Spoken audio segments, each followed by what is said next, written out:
Hi everyone, it's Natalie here. So if you saw my last video, I just got about these decks. I don't know what order this will be in. You'll have seen that I just got the Sacred She Tarot from Natalia at Tarot Shrink. So she sent me, it's got a beautiful box. I did the whole like unboxing walkthrough thing. It comes with its own little tuck box, etc.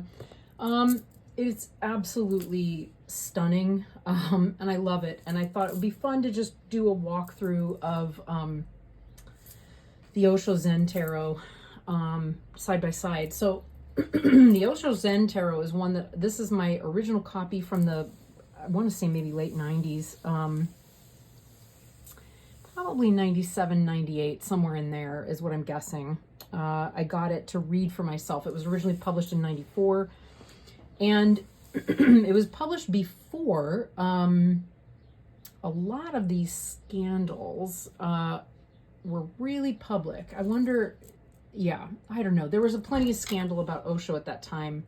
Kind of trying to remember some of the timeline around that to see if maybe, I don't know. Anyway, I won't speculate on it because I just don't know at this point.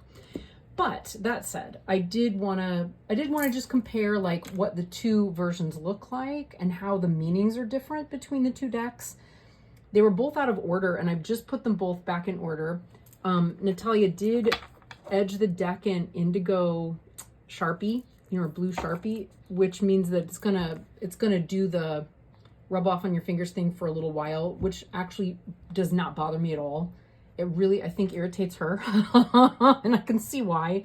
But that I've done it. I mean, I have a lot of decks that still bleed on me now, months, years after I edge them. So it happens. I mean, if you edge your decks, you're gonna have that from time to time.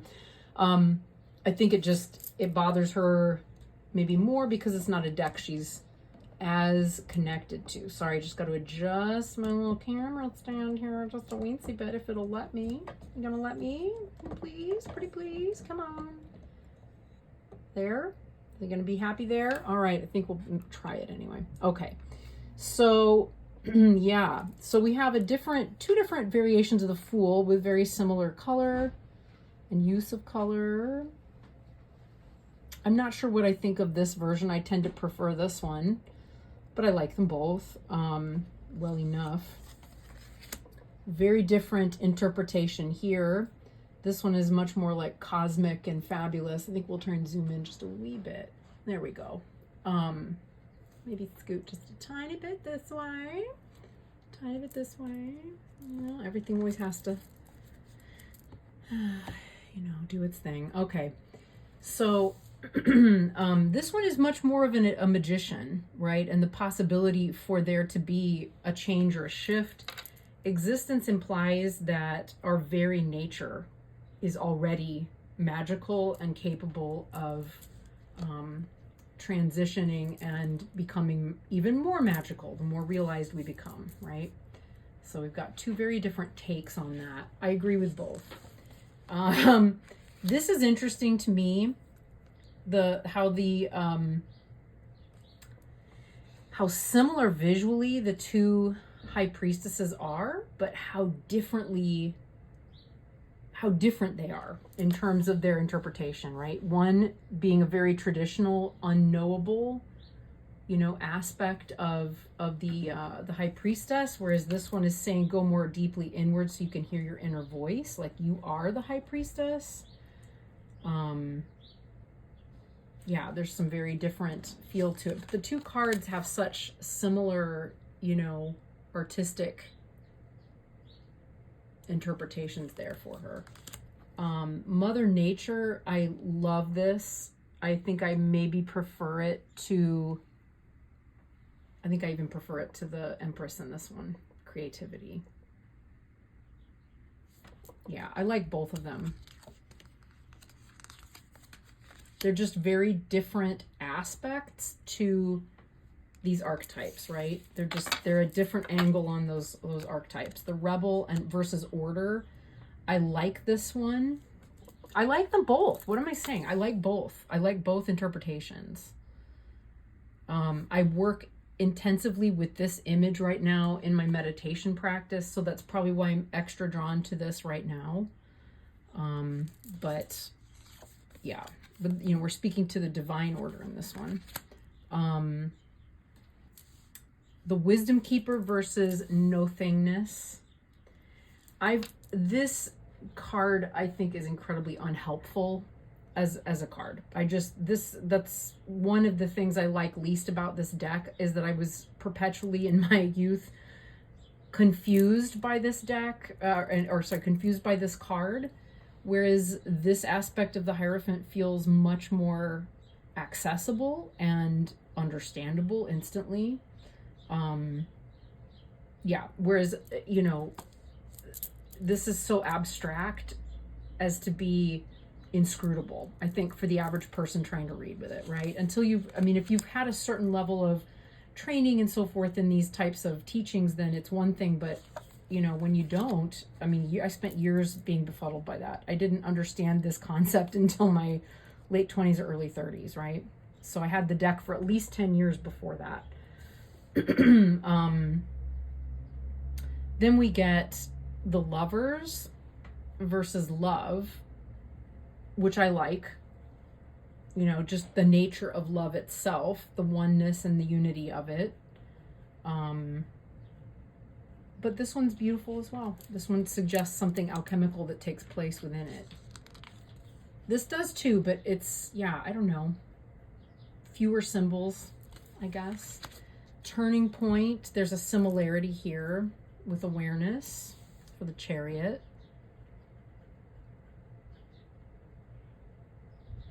Yeah, still some similar but very different.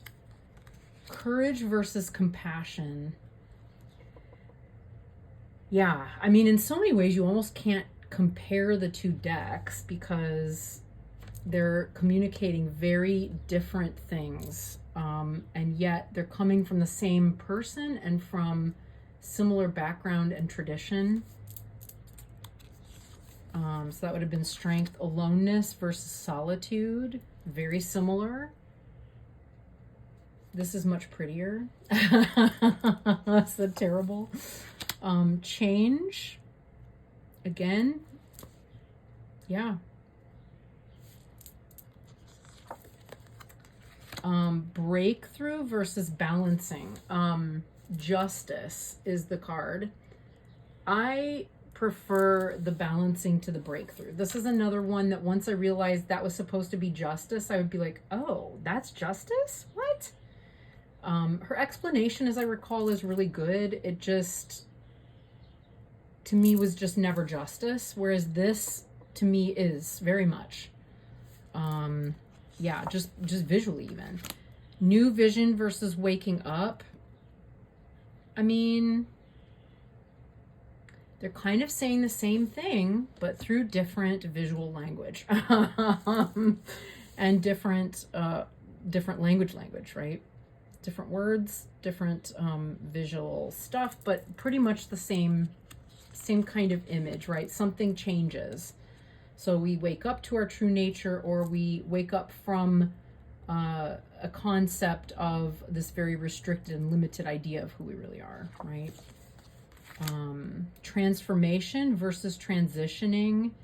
I like both of these. Again, we're looking at a very similar thing, but what I love about this one is the inclusion of birth and death as an infinite and continuous cycle of something that happens and takes place, right? I lost two longtime family members, my godmother and my sister's godmother, who died 2 weeks apart from one another. And we're very different ages from one another, like probably almost 10 years apart in age, I think. Not quite that far, maybe 5, maybe it's less than I think.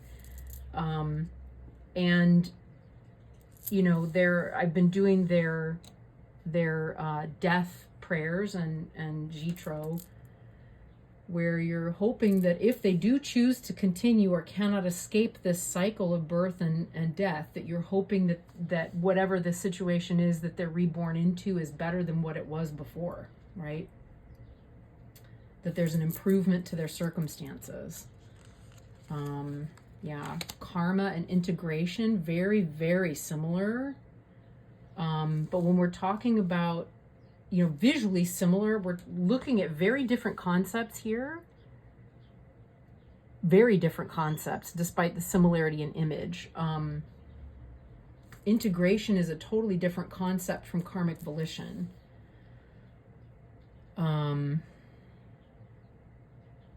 Not sure what I think of that yet, but it's very interesting. Repression and conditioning, love it, love them both. I can totally get where both of these are coming from. I like it. Thunderbolt versus crisis. Yeah, this is very much, this first deck really represents deeply, she had some kind of definite, profound spiritual awakening, which is why I wanted to work with the deck. I sensed that, I think, even back then. And I wanted to understand what that was and hopefully bring about my own. And, I remember at various points, because usually an awakening isn't one moment, right? It's multiple situations and experiences. But this image was so resonant when I started really meditating very deeply. So resonant. This one I really love because this concept of crisis is, as a storm in a teacup. When it feels like this, that what you're going through, right? Your whole being, your whole existence of who and what you are and everything about you is being completely upended and I don't know. It's almost like something dies, right? To recognize that to put it in perspective by saying in the greater, bigger picture of life, this really is a storm in a teacup. It will go back into perspective at some point. That perspective taking here is remarkable. But of course, she had to have had this moment at least once, maybe many, before being able to recognize and put it, she's had to have that perspective in order to be able to create this card, right, afterwards. So that's remarkable. Silence and understanding, similar place, if you think about, wow, look at that. That's remarkable. These would talk to each other obviously very well. And I think they'll work together well with the I Ching deck, which I haven't spent much time with yet. I need to spend more time with it. I'm looking forward to working with it with these two decks together. Anxiety and past lives. Very different perspective here. Very different perspective, right? Again, this one is paying attention more to the day-to-day existence rather than one profound spiritual moment that shakes everything up. We're looking at the archetypal cycles, I think. Whereas, yes, once you start going through these stages within awakening, there can sometimes be the recognition of one's past lives, right? Or the understanding that past lives have even happened. And the way they maybe have affected us, right? What our karmic volition really is. What did we bring with us? These two, I think, communicate very similar concepts rather beautifully. This has always been one of my favorite sun cards ever. The innocence, someone that's that elder and wise, to then find such pleasure and joy and innocence in an interaction with a praying mantis versus a small child who's meditating and surrounded by incredible animals, and the sun shines on all of us and the pure joy that brings. Very similar ideas here. I've always loved this one.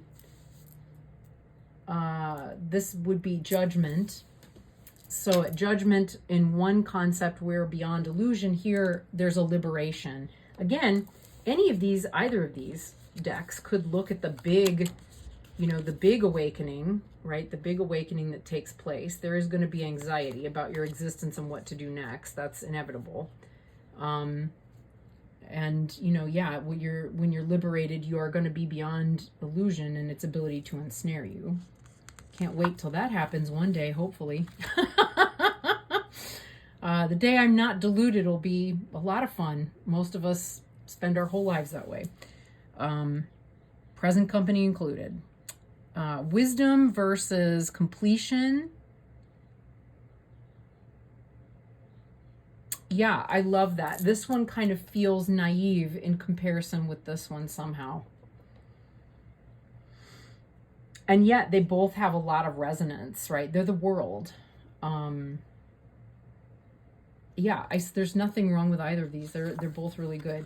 Then in this deck we have the Master. So in this deck she was paying homage to the Osho. Bless his heart.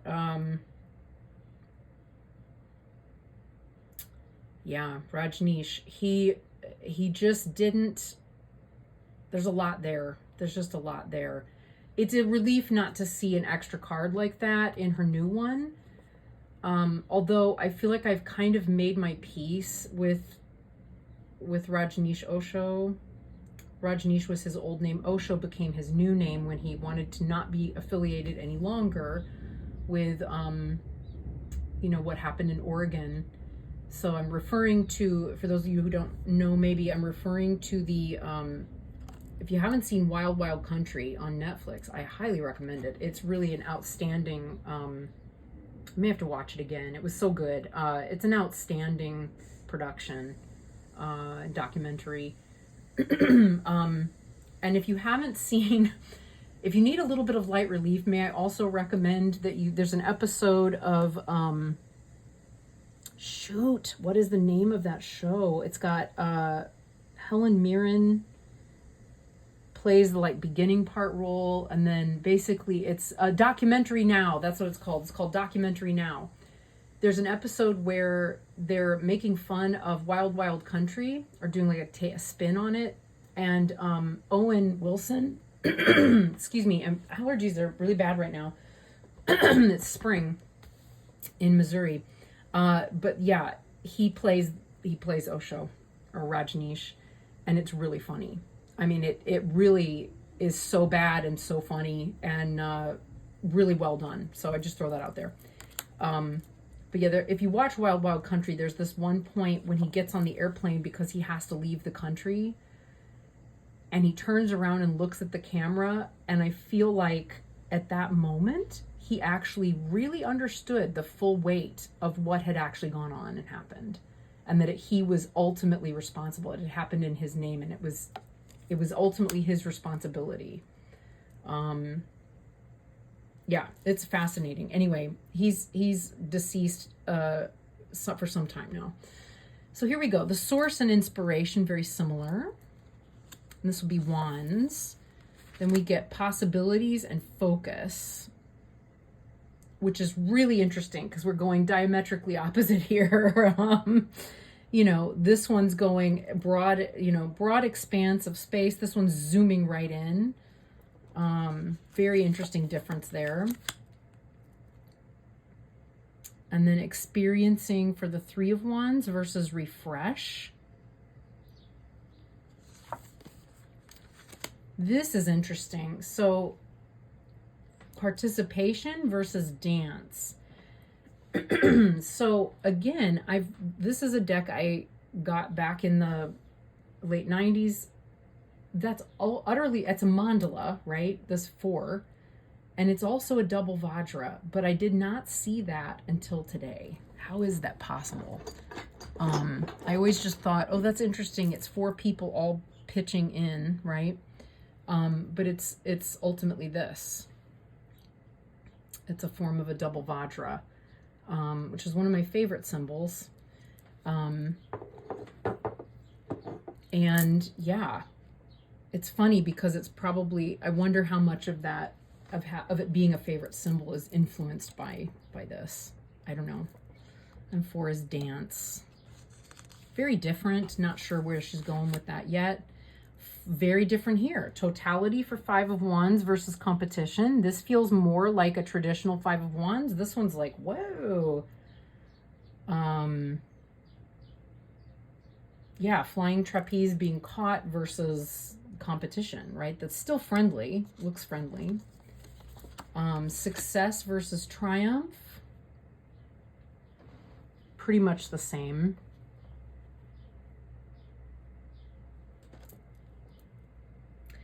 This is reminding me, again, we watched the TV show Hacks with Jean Smart, who has become one hell of an actor in her later years. If you haven't watched it, it's very interesting. She plays like a Joan Rivers type comedian.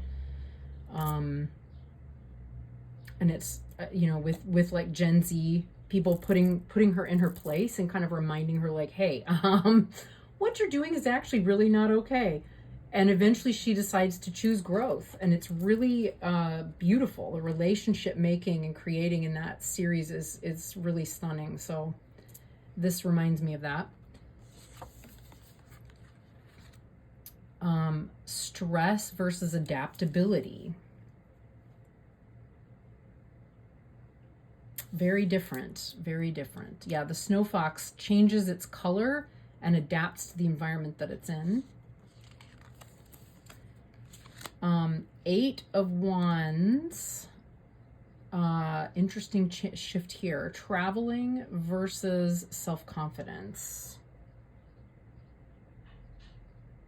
Very different. Interesting with that key at the bottom too. These two are also very different. Exhaustion as the 9 of Wands versus resistance. Right? One implies the loss of strength and overdoing things. One implies the actual formulation of strength to carry forward. So, very different. Yeah, these two are not so different. Suppression versus overload. Gosh, her art style has really evolved. It's evolved a lot. Okay, then we get, this is so similar. Now I'm seeing them like this, they're so similar. Playfulness versus self-expression for the Page of Wands. Beautiful, wow. A lot of similarity here too. Intensity versus intention. For the Knight, the Queen, spontaneity versus sharing.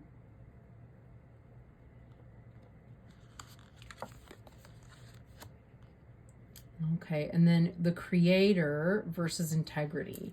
I appreciate this. This one I never quite understood. I'm like, okay, so the King of Wands is a god? Is the god of creation or what? What's going on there? Whereas this one is very, highly specific and speaks directly to integrity. Going with the flow versus flow itself. For the Ace of Cups. Friendliness versus union for the 2 of Cups. I've always loved this card. Frequently in the autumn, I feel like I see this a lot, and I've always think of that. But I also like this as the 2 of Cups very much. Harmony. I might put this one to one side because I feel like it's very similar to another card coming up. Versus celebration. I like all of them. I like both of them. This one is very resonant for me personally. I'm going to put it to one side here. Then we've got Frozen versus Turning In as the 4 of Cups.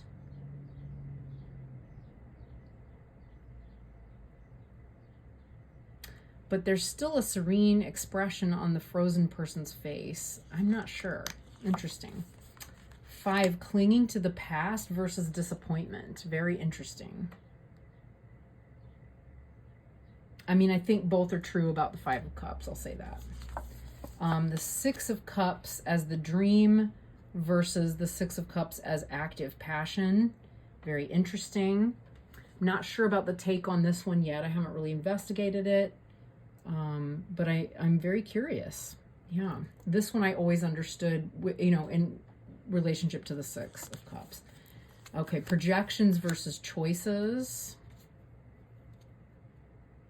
this one to me feels a little more sophisticated, and I really have always liked that. Not seeing who's really there, seeing who we think should be there versus like making an active choice. So just very different perspective on the cards, on their meaning. 8, letting go versus separation. I love both of these interpretations of the 8 of Cups. 1 is like a choice to let go of something and move on.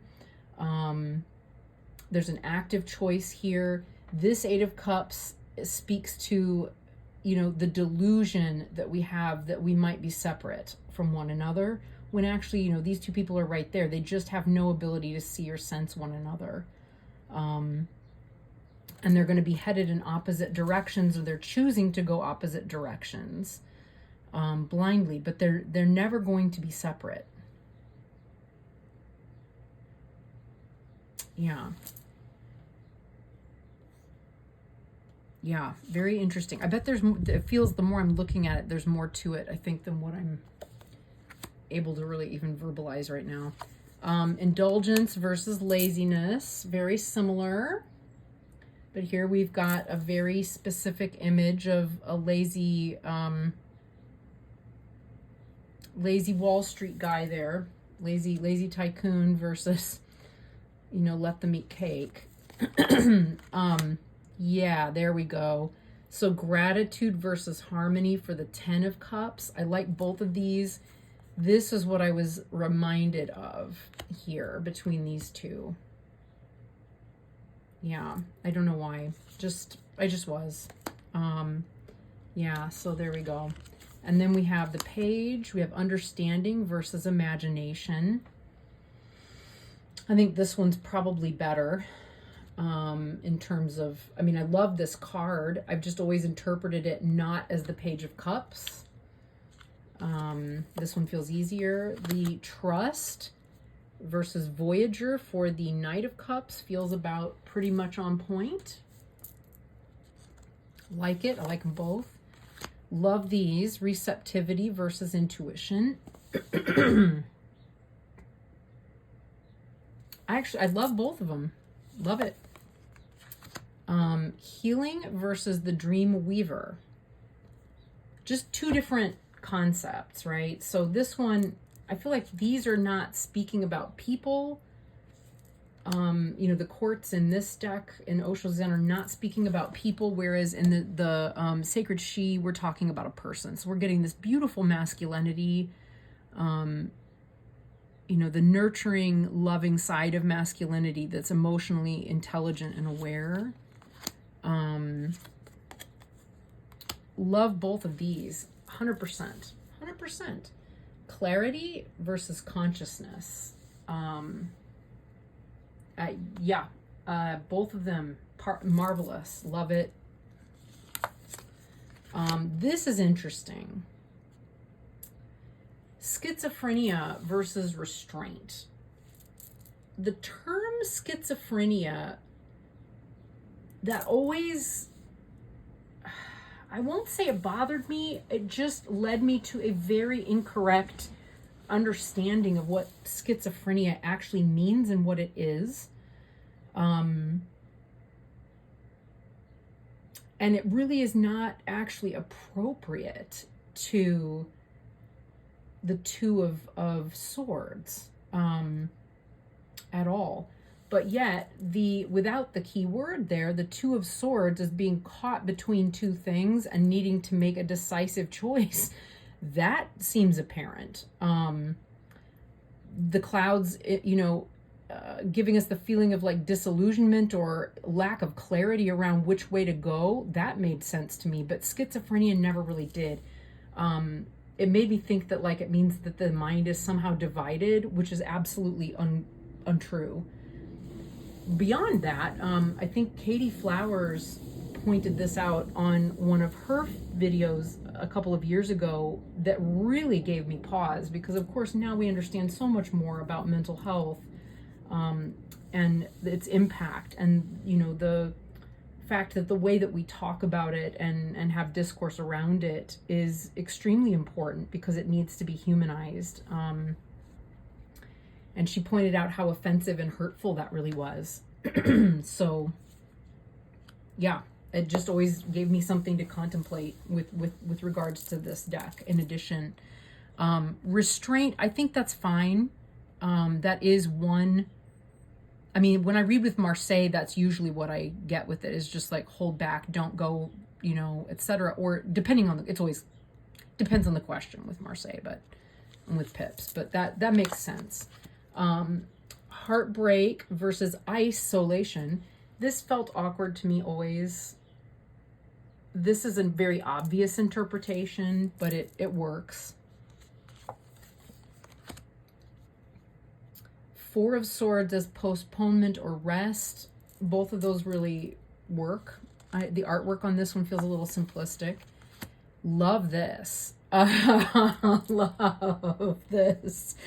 Love both of these interpretations. The comparison there, a tree to a bamboo pole, they're not, what do you do? They're just not the same thing. Very different concept than arrogance, but I really love that interpretation. Love them both. I think that's fabulous for the Six of Swords, or Five of Swords. Six of Swords, here we go. Departure versus the burden. Now, this I understand. The six, in Osho Zen, I just never, I mean, I get it. It makes total sense. I love it. I love that. I just never thought of it as an interpretation for that card in the RWS, right? Whereas this one makes a lot more sense. But neither of them speak about going to a safer place, right? Which is often associated with that Six of Swords. Politics versus deception. And of course, with that deception card, it harkens back to her Devil card. Where did it go? There we are. Yeah. So there's the Devil card from Osho Zen. So those are kind of similar, except that this one is a wolf in sheep's clothing, right? This is kind of similar in that respect. Boy, this one's divisive now. I think, she made this one last year in 2023, and I think in the US anyway, which I believe is where Ma Deva Padma lives, this is divisive. And unhelpful, right? Whereas this is very different as the Seven of Swords. I don't know that I ever found this one to be particularly helpful, in truth. Okay, then guilt versus blame. So curious and interesting for the Eight of Swords. I like both. They can both be very true with the Eight of Swords. But this, of course, this makes it completely specific. Sorrow versus fear. Yeah, this one's, without, if they had not been keyworded, yeah, you're with me. Then we have rebirth versus grief. Yeah. It's interesting how this one, each makes she's making very specific choice to go with the opposite here. So both of these can be true for that Ten of Swords, but this one is definitely choosing one side, and this one is decisively choosing the other, right? Okay, so then we get, yeah. I mean, I like both of these. That's hideous. Sometimes my brain looks a lot like that. And that is absolutely what scrutiny feels like. These are both Page of Swords. Love it. Yeah, I'm good with both of these for both fighting and determination. One is speaking more, this works, but I think this is stronger in terms of really knowing really describing the specific dynamic in the Knight of Swords, right? It is that mental determination. This is that really is probably there. The fight, I guess that's there too. They're both good. They're both good. apples and oranges, right? But by the same person. Morality versus perfection. Yeah, very different, but I like both of them. Control versus power. Those feel very, very in harmony with one another, meaning-wise. Love this. Love them both. Maturity versus roots. We're talking about the same thing, right? Maturity and ancestry, right? Or ancestral roots in the earth. Beautiful. Moment to moment contrasted with be here now. I love both of these. They're basically saying the same thing. I'm not sure why. I'll have to read it, obviously, but I don't quite understand the choices of the night. I mean, we're not in the past, I guess. We're here right now with our dog. That's kind of where I go with this one. And that the look on the dog's face is very immediate to me. I don't know. It really pulls me in and kind of hits my heart. Guidance versus cooperation, very different. Love this. The miser, yeah. I mean, I definitely have worked with people like this who were older women with wealth. I think, unfortunately, this could easily be misrepresented or interpreted as anti-Semitic on some level. We see that in a lot of decks. I doubt very much that that's where she was going, so much as probably remembering a person that she knew, or I don't know. I mean, kind of looks like Betty Davis a little bit when she was older, but it's obviously a little bit more exaggerated. I don't know. Consuming, however, this one really hits. That's like, we're going to eat the earth because we just can't get enough.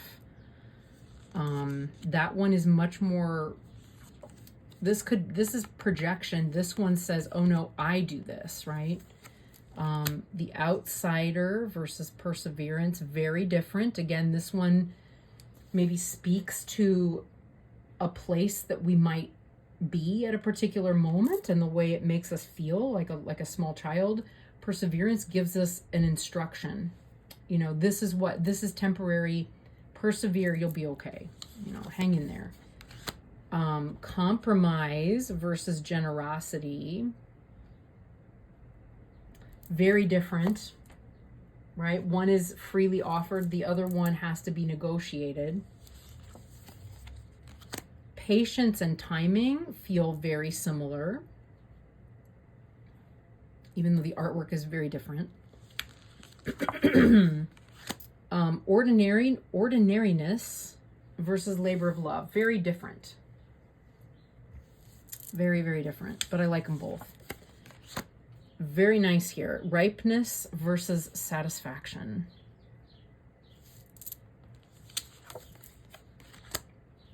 Very different interpretation here.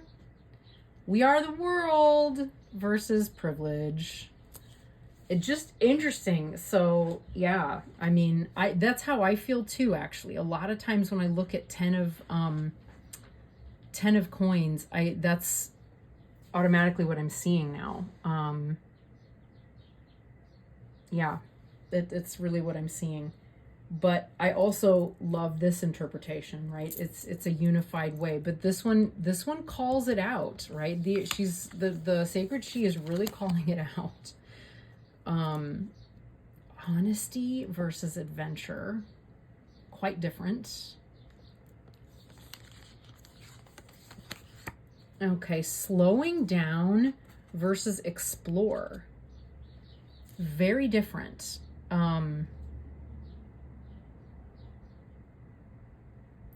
You know, this person is in the mountains. We're seeing the mountains reflected in their sunglasses. You can't move quickly when you're at a high altitude. I don't know. It's very different. Very, very different. Flowering versus support. This feels like a Tara. This feels like a really good mom. And then finally we have abundance versus respect. Very different. This guy is totally got everything. He loves it. It's all there for him. It's great. This one has everything because he is able to respect nature and live in harmony with it, right? And therefore he is abundant because nature itself is abundant. Yeah, very different decks. Very, very different decks. So yeah. So I hope that was interesting. I'm interested, so that's why I shared it. Obviously. Yeah, if I weren't interested, I wouldn't have been doing it. Right. So, yeah, I do look forward to working with both of these again because now my perspective is going to be very different. Very, very different. Yeah. Wow, so good. This one really does the calling out. I like that. This one does too. It just does it in different places and in different ways. I'm beginning to like see the ways in which Osho Zen is very dated in some respects, and this is a very much updated, evolved version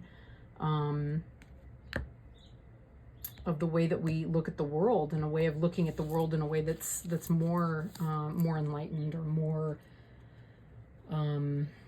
in keeping, or more harmonious with how we see and view things today, more aware. So anyway, all right, folks, I will see you again soon, and that's it for now. Bye.